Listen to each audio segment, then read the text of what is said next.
Now let us check what is the factor affecting the dividend policy.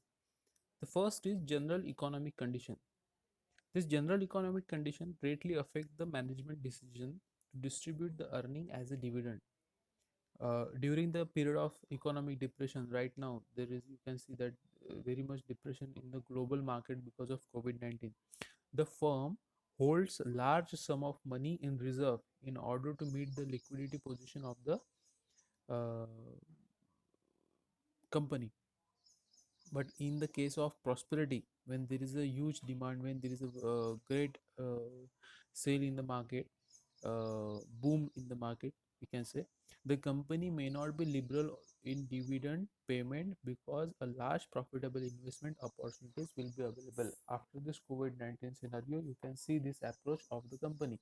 But right now, because of global economic condition, every company is in a very reserve mindset. Then age of a company. uh, Age of company must decide the dividend policy. A newly established company may require a huge amount of its earning for development purpose and may formulate rigid development policy. When you are in a growing stage, you need more income, more earning, more amount for the expansion. But in case of older company, if you have a very mature stage, you already occupied a good amount of market share, and now there will be not too much uh, expansion opportunities. In that case, frame of a company a consistent policy regarding the dividend. You can find out these companies like Tata Investment Corporations, L&T, Larsen and Toubro, HUL, various pharmaceutical companies, Tata Consumer Products. These are the very handsome dividend paying companies. Then state capital market. If the capital market position of a country is more favorable to the company may raise funds from different sources without any difficulty. So the management may declare a high rate of dividend to attract the investors. One thing you have to understand, the company needs to do a return earning if there is no other source of optional source of to generate the fund for the company for expansion, maybe for the new product line also, that will be depend. So the management may declare a high rate of dividend to attract the investors if there is a huge number of opportunity. But in stock market, the shareholder are not interested in making investments, so the management should follow a conservative dividend policy by maintaining the uh, low dividend rate. Then there is a government policy. Again, that factor very much affected in very regulated market. Some of the policies are announced by the government from time to time. It may affect the profit earning capacity of the organization.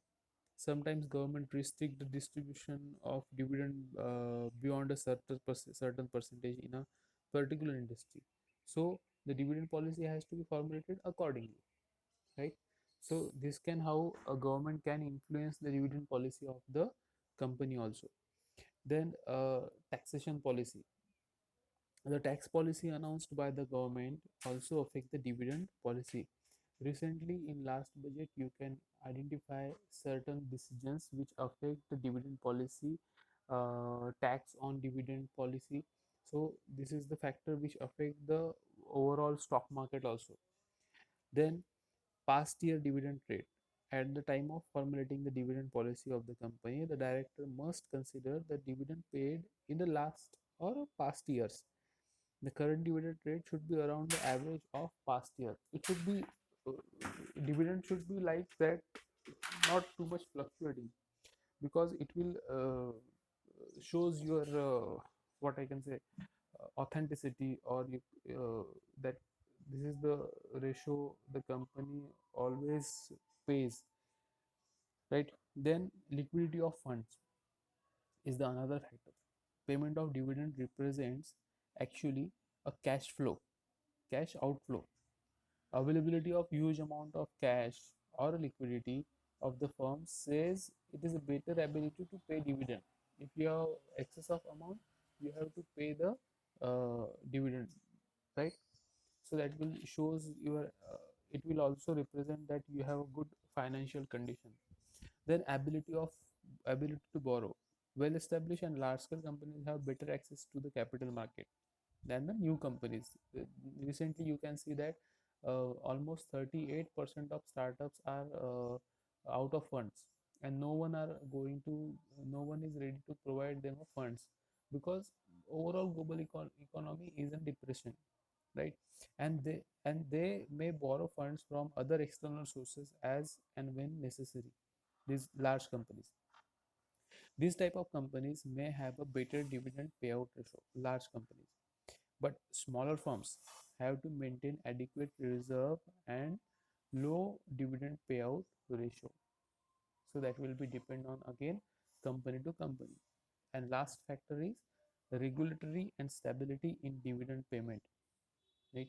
Dividend should be paid regularly to the investors, because all investors are expected regular payment of dividend. That's why they are investing your company. Through this process only, company will retain the existing shareholder on a permanent basis, and if necessary, to mobilize resources in an efficient manner. I can give you one example here, that though you are investing in Reliance, if they are not giving you dividends, so it will be not useful for you. Though they are opening launching Geo, or they are coming on OTT platform, though may they are tying up with Facebook, that mergers, that acquisition, that expansion, then profitability is not useful for the shareholder. That for that purpose they need a dividend, not because the share acquisition may be there, but they are not investing in your company to sell the shares. They are there may be a huge amount of investors, those who are investing in your company for a long term basis. So for that purpose they need a good handsome dividend, right? So let us check what are the conflicting theories. So there are two theories in dividend policy. One is irrelevance theory and relevance theory. So what is this relevance theory? Irrelevance theory, this concept was developed by Solomon, Modigliani and Miller. You can find out the numericals of Modigliani and Miller approach in the numerical, and that may be come in exam also. According to their approach, dividend policy of a firm is irrelevant as it does not affect the wealth of the shareholder. That is the basic concept behind the irrelevance concept of dividend. Right? In their opinion, investors do not differentiate dividend and capital gain. So that is again irrelevance theory. Right? You can find out here. Uh, there is no impact on dividend policy or the share price of a company and future consequences. So that is the basic behind the assumptions behind the irrelevant concept of dividend. And these three uh, theorists develop this irrelevance concept of dividend. And what is the relevance concept of dividend? Myron Gordon, John Linter, James Walter, Richardson, and other are associated with this relevance concept of dividend. You can find out the numerical of Gordon approach and Walter approach in the reference books. According to their approach, dividend policy has a positive impact on the firm's position in the stock market. So it shows relevancy. In other words, there is a positive relationship between the dividend policy and the price level of the company's share in the stock market. That shows a relevance between the dividend market and stock market. Higher dividend rate increases the value of stock, while low dividend decreases the value in the stock market. Right? I like to specifically mention that the Walter approach. He pointed out that dividend policy always affect the goodwill of the company. According to his approach, it is a relationship between the firm's return on investment and internal rate of return, and the cost of capital and required rate of return. So there is very technical aspect. You when you solve the numericals, you can find out this relevance and irrelevance approach in their calculations. We can elaborate it later. So this is a basically introductory uh, video on dividend policy. Thank you.